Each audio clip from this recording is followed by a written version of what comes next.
जगदंबा देवस्थानच्या मंदिरावरून हा जो सगळ्या यात्रेचा लोकांचा जो फड चाललेला आहे नदीच्या किनारी कुस्त्या खेळून तिथून परत जगदंबा देवस्थान मंदिरावर ही सर्व लोक जमा होतात। तरुण मंडळी व वडीलधारी मंडळी सर्व या ठिकाणी उपस्थित आहेत आणि मंदिरावर गेल्यानंतर तिथं दोन भाग पडून एक भाग खाली युवकांचा थांबतो आणि एक मंदिरावर थांबतो आणि मग तिथं दगडफेक चालू होते। अशा पद्धतीनं हा कार्यक्रमाची रूपरेषा आहे। आता हा नदीकडे चाललेला सर्व मंच आहे। नाही, ही रूढी परंपरा वर्षानुवर्ष आलेली आहे।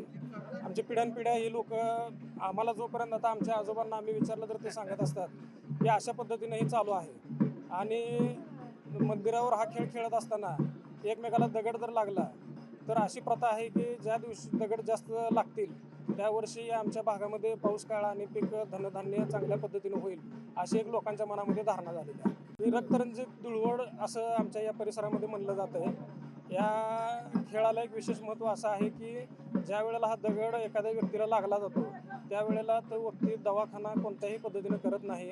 पुजाऱ्याचा आशीर्वाद घेऊन अंगारा लावून त्याची जी नियमावली आहे पुजारी सांगतात त्यांना ती नियमावली पाळली की तो दवाखान्यात न जाता कितीही मोठी जखम असेल तर ती बरी होती। असंही आमच्या जगदंबा देवस्थानचं पावित्र्य आहे।